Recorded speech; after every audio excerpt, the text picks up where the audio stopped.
ನಮಸ್ತೆ, welcome back to our channel Soumya recipe corner. ಯಾರೆಲ್ಲ ನನ್ನ ಚಾನಲ್ನ ನೋಡ್ತಾ ಇದ್ದೀರಾ, ಚಾನಲ್ನ ಬೇಗ ಬೇಗ ಸಬ್ಸ್ಕ್ರೈಬ್ ಮಾಡ್ಕೊಂಡು ನೋಡಿ. ಹಾಗೆ ನೋಟಿಫಿಕೇಷನ್ ಆನ್ ಮಾಡ್ಕೊಳ್ಳೋದ್ರಿಂದ ನಾನು ಹಾಕೋ ಪ್ರತಿ ರೆಸಿಪಿಯ ವಿಡಿಯೋ ನಿಮಗೆ ಬರುತ್ತೆ, ನೀವು ನೋಡ್ಬೋದು. ಹಾಗೆ ಇವತ್ತಿನ ಮೇನ್ ಡಿಶ್ ಏನಪ್ಪ ಅಂದರೆ ಒಂದು ನಾಟಿ ಸ್ಟೈಲಲ್ಲಿ ವೆಜ್ ಪಲಾವ್ ಹೇಗೆ ಮಾಡೋದು ಅಂತ ನೋಡೋಣ. ತುಂಬಾ ರುಚಿಯಾಗಿರುತ್ತೆ, ತುಂಬ ಈಸಿಯಾಗಿ ಕೂಡ ಮಾಡ್ಬೋದು. ಹಾಗೆ ನೀವೊಂದ್ಸರಿ ಮನೇಲಿ ಟ್ರೈ ಮಾಡಿ ರೆಸಿಪಿ ಹೇಗೆ ಬಂತು ಅಂತ ನನಗೆ ತಪ್ಪದೆ ಕಾಮೆಂಟ್ ಮಾಡಿ, ಓಕೆನಾ. ಇವಾಗ ವೆಜಿಟೇಬಲ್ ಪಲಾವ್ ಹೇಗೆ ಮಾಡೋದು ಅಂತ ನೋಡೋಣ ಬನ್ನಿ. ಫಸ್ಟಿಗೆ ನಾನಿಲ್ಲಿ ಕ್ಯಾರೆಟ್, ಬೀನ್ಸ್ ಮತ್ತು ಆಲೂಗೆಡ್ಡೆ ತರಕಾರಿನ ಈ ರೀತಿ ನಾನು ಕಟ್ ಮಾಡಿ ತೊಗೊಂಡಿದ್ದೀನಿ ನೋಡಿ. ನೀವು ಯಾವ್ದು ಬೇಕಾದ್ರೂ ತರಕಾರಿ ಹಾಕೊಬೋದು, ನೀವು ಆಲೂಗೆಡ್ಡೆ ಬದಲು ನೂಕೋಲು ಕೂಡ ಹಾಕೊಬೋದು. ಹಾಗೆ ಇವಾಗ ನಾನು 2 ಟೊಮ್ಯಾಟೊ ಮತ್ತು 2 ಈರುಳ್ಳಿ, ಸ್ವಲ್ಪ ಸ್ಪೈಸಸ್ ಮತ್ತು ಕರಿಬೇವನ್ನು ಕೂಡ ನಾನು ತೊಗೊಂಡಿದ್ದೀನಿ ನೋಡಿ. ಇಷ್ಟ ಆದರೆ ನಮಗೆ ಸಾಕಾಗುತ್ತೆ, ಈರುಳ್ಳಿ ಮತ್ತು ಟೊಮ್ಯಾಟೊ. ಮತ್ತು ಇದು ರುಬ್ಲಿಕ್ಕೆ ಅಂತ ಹೇಳಿ ತೊಗೊಂಡಿರೋಂಥದ್ದು ಸ್ವಲ್ಪ ತೆಂಗಿನಕಾಯಿ, ಬೆಳ್ಳುಳ್ಳಿ, ಶುಂಠಿ ಮತ್ತು ಒಂದು 7ರಿಂದ 8 ಹಸಿಮೆಣ್ಸಿನ್ಕಾಯಿ, ಸ್ವಲ್ಪ ಪುದೀನ, ಸ್ವಲ್ಪ ಕೊತ್ತಂಬರಿ ಸೊಪ್ಪು, ಇಷ್ಟನ್ನು ನಾನು ತೊಗೊಂಡಿದ್ದೀನಿ ರುಬ್ಲಿಕ್ಕೆ ಅಂತ ಹೇಳಿ, ಓಕೆನಾ. ಮತ್ತು ಇದು ಹಸಿ ಬಟಾಣಿ ತೊಗೊಂಡಿದ್ದೀನಿ ನೋಡಿ, ಹಸಿ ಬಟಾಣಿ. ಇವಾಗ ನಾವು ರುಬ್ಲಿಕ್ಕೆ ಅಂತ ನಾನು ಏನೇನು ತೋರಿಸಿದ್ನಲ್ಲ ಅದನ್ನು ನಾನು ರುಬ್ಬಿ ತೊಗೊಂಡಿದ್ದೀನಿ ನೋಡಿ. ಈ ರೀತಿ ರುಬ್ಕೊಂಡ್ರೆ ಸಾಕಾಗತ್ತೆ. ಇವಾಗ ನಾನು ಕುಕ್ಕರ್ ಇಟ್ಕೊಂಡು ಕುಕ್ಕರ್ಗೆ ಸ್ವಲ್ಪ ಆಯಿಲ್ ಹಾಕ್ಕೊಂಡು ನಾವು ತೊಗೊಂಡಿರುವಂಥ ಸ್ಪೈಸಸ್ನೆಲ್ಲನೂ ನಾನು ಆಯಿಲಲ್ಲಿ ಸ್ವಲ್ಪ ಫ್ರೈ ಮಾಡ್ಕೊತಾ ಇದ್ದೀನಿ.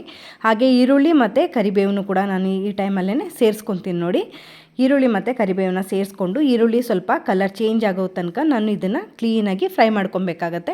ಚೆನ್ನಾಗಿ ಫ್ರೈ ಮಾಡ್ಕೊಳ್ಳೋಣ. ಈರುಳ್ಳಿ ಚೆನ್ನಾಗಿ ಫ್ರೈ ಆದರೆ ನಮಗೆ ಟೇಸ್ಟು ಕೂಡ ತುಂಬ ಚೆನ್ನಾಗಿ ಬರುತ್ತೆ. ಹಾಗಾಗಿ ಸ್ವಲ್ಪ ಟೈಮ್ ತೊಗೊಂಡು ಫ್ರೈ ಮಾಡ್ಕೊಳ್ಳೋಣ, ಓಕೆನಾ.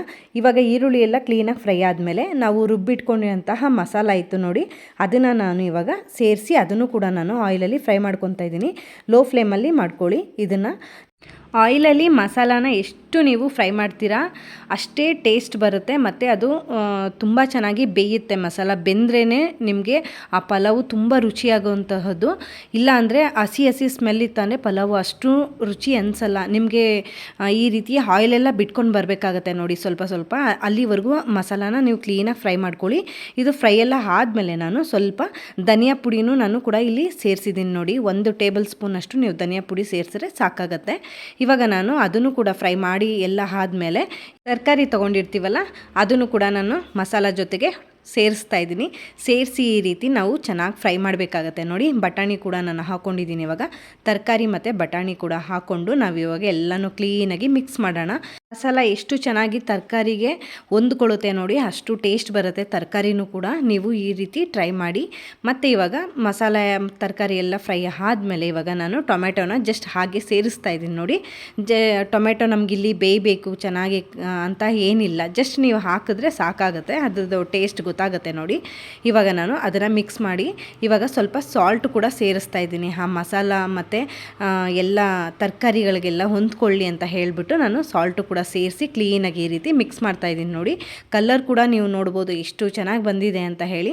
ಇವಾಗ ನೋಡಿ ಆ ಮಸಾಲ ಎಲ್ಲ ಸ್ವಲ್ಪ ಕುದಿ ಬರ್ತಾ ಇದೆ. ಕುದಿ ಎಲ್ಲ ಬಂದ ಮೇಲೆ ನಾವು ತೊಳೆದು ಇಟ್ಕೊಂಡಿರೋಂತಹ 1 ಲೋಟ ಅಕ್ಕಿನ ನಾನು ತೊಗೊಂಡಿರೋಂತಹದ್ದು ಅದನ್ನು ಕೂಡ ನಾನು ಮಿಕ್ಸ್ ಮಾಡಿ ಈ ರೀತಿ ಚೆನ್ನಾಗೆಲ್ಲನೂ ಮಿಕ್ಸ್ ಮಾಡ್ತಾ ಇದ್ದೀನಿ ನೋಡಿ. ಅಕ್ಕಿ ಮತ್ತು ಆ ಮಸಾಲ ತರಕಾರಿ ಎಲ್ಲ ಹೊಂದ್ಕೊಬೇಕು. ಆ ರೀತಿ ನಾವು ಈ ರೀತಿ ಚೆನ್ನಾಗಿ ಮಿಕ್ಸ್ ಮಾಡಬೇಕಾಗುತ್ತೆ. ಈ ರೀತಿ ಚೆನ್ನಾಗಿ ಎಲ್ಲನೂ ಮಿಕ್ಸ್ ಮಾಡ್ಕೊಬೇಕಾಗತ್ತೆ ನೋಡಿ. ನಾನು ಇಲ್ಲಿ 1 ಲೋಟ ಅಕ್ಕಿ ತೊಗೊಂಡಿರೋದಕ್ಕೆ ನಾನು ಇಲ್ಲಿ 2 ಲೋಟ ನೀರನ್ನು ಕೂಡ ನಾನು ಸೇರಿಸ್ತಾ ಇದ್ದೀನಿ. ಮಸಾಲ ಎಲ್ಲ ಬೆಂದು ಎಲ್ಲ ಸೆಟ್ ಆದಮೇಲೆ ನಾನು ಅಕ್ಕಿ ಹಾಕಿ ಇವಾಗ ನಾನು ನೀರು ಹಾಕ್ತಾ ಇರೋವಂತಹದ್ದು ನೋಡಿ. ನೀರೆಲ್ಲ ಹಾಕಿ ನಾನು ಒಂದು ರೀತಿ ತಿರುಗಿಸ್ಕೊತಾ ಇದ್ದೀನಿ. ಮತ್ತು ಇವಾಗ ನಾವು ಆವಾಗಲೇ ಸ್ವಲ್ಪ ಸಾಲ್ಟ್ ಹಾಕಿದ್ವಲ್ಲ, ಮತ್ತು ಇವಾಗ ಇನ್ನೂ ರುಚಿಗೆ ತಕ್ಕಷ್ಟು ಉಪ್ಪನ್ನ ನಾನು ಸೇರಿಸ್ತಾ ಇದ್ದೀನಿ. ಸೇರಿಸ್ಬಿಟ್ಟು ಕ್ಲೀನಾಗಿ ಇದನ್ನು ಒಂದು ಸರಿ ಕೆಳಗಡೆಯಿಂದ ಕ್ಲೀನಾಗಿ ಈ ರೀತಿ ಮಿಕ್ಸ್ ಮಾಡಬೇಕಾಗತ್ತೆ.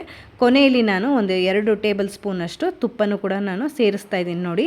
ಈ ರೀತಿ ತುಪ್ಪನೂ ಸೇರಿಸ್ಬಿಟ್ಟು ಎಲ್ಲನೂ ಕ್ಲೀನಾಗಿ ಮಿಕ್ಸ್ ಮಾಡಿ ನಾವು 2 ವಿಷಲ್ ಇದನ್ನು ಬರ್ಸ್ಕೊಂಡ್ರೆ ಸಾಕಾಗತ್ತೆ. ಕುಕ್ಕರು ನಮಗೆ ಮುಚ್ಚಿಟ್ಟು ನಾವು ಕುಕ್ಕರ್ನ 2 ವಿಷಲ್ ತೊಗೊತಾ ಇದ್ದೀನಿ. ಇವಾಗ ನೋಡಿ ಮುಚ್ಚಿಡ್ತಾ ಇದ್ದೀನಿ ಕುಕ್ಕರ್ನ. 2 ವಿಷಲ್ ಬಂದಿದೆ. ಇವಾಗ ಆರಿದ ಮೇಲೆ ನಾನು ಕುಕ್ಕರ್ನ ಓಪನ್ ಮಾಡಿ ಲಿಡ್ನ ತೋರಿಸ್ತಾ ಇದ್ದೀನಿ ನೋಡಿ ಎಷ್ಟು ಚೆನ್ನಾಗಿ ಬಂದಿದೆ ಅಂತ ಹೇಳಿ. ಇದು ತುಂಬಾ ಚೆನ್ನಾಗಿ ಬರುತ್ತೆ ನೋಡಿ. ಕಲರ್ ನಾವು ಯಾವುದೂ ಫುಡ್ ಕಲರ್ ಯಾವುದೂ ಹಾಕಿಲ್ಲ, ಜಸ್ಟ್ ಕೊತ್ತಂಬರಿ ಸೊಪ್ಪು ಮತ್ತು ಆ ಮಿಂಟ್ ಲೀಫ್ನೇ ನಾವು ಹಾಕಿರೋಂಥದ್ದು. ಅದರಿಂದನೇ ಎಷ್ಟು ಚೆನ್ನಾಗಿ ಕಲರ್ ಬಂದಿದೆ ಅಂತ ಹೇಳಿ. ತುಂಬ ಚೆನ್ನಾಗಿ ಬರುತ್ತೆ. ನೀವು ಕೂಡ ಮನೇಲಿ ಒಂದ್ಸರಿ ಟ್ರೈ ಮಾಡಲೇಬೇಕು. ಮಾಡಿ ರೆಸಿಪಿ ಹೇಗೆ ಬಂತು ಅಂತ ನನಗೆ ತಪ್ಪದೆ ಕಾಮೆಂಟ್ ಮಾಡಿ. ನೀವು ಕಾಮೆಂಟ್ ಮಾಡಿದ್ರೇ ನನಗೆ ಗೊತ್ತಾಗುತ್ತೆ ಬರುತ್ತೆ ನಿಮಗೆ ರೆಸಿಪಿಗಳೆಲ್ಲ ಇಷ್ಟ ಆಗ್ತಾ ಇದೆ ಅಂತ ಹೇಳಿ. ಹಾಗೆ ಮುಂದಿನದು ಯಾವ್ದಾದ್ರು ರೆಸಿಪಿ ನಿಮಗೆ ಬೇಕಿತ್ತು ಅಂದರೆ ನನಗೆ ಕಾಮೆಂಟ್ ಮಾಡಿ, ನಾನು ಅದನ್ನು ಮಾಡಿ ತೋರಿಸ್ತೀನಿ. ಹಾಗೆ ವಿಡಿಯೋನ ಲೈಕ್ ಮಾಡಿ, ಶೇರ್ ಮಾಡಿ, ಕಾಮೆಂಟ್ ಮಾಡಿ. ಸಬ್ಸ್ಕ್ರೈಬ್ ಮಾಡ್ಕೊಂಡಿಲ್ಲ ಅಂದರೆ ಖಂಡಿತವಾಗ್ಲೂ ಸಬ್ಸ್ಕ್ರೈಬ್ ಮಾಡ್ಕೊಂಡು ನೋಡಿ ಅಂತ ಕೇಳ್ತೀನಿ. ಸಬ್ಸ್ಕ್ರೈಬ್ ಮಾಡ್ಕೊಂಡಿರೋರಿಗೆ ತುಂಬಾ ಥ್ಯಾಂಕ್ ಯು. ಹಾಗೆ ಮುಂದಿನ ರೆಸಿಪಿಯೊಂದಿಗೆ ಸಿಗೋಣ. ಅಲ್ಲಿವರೆಗೂ ಸ್ಟೇ ಟ್ಯೂನ್.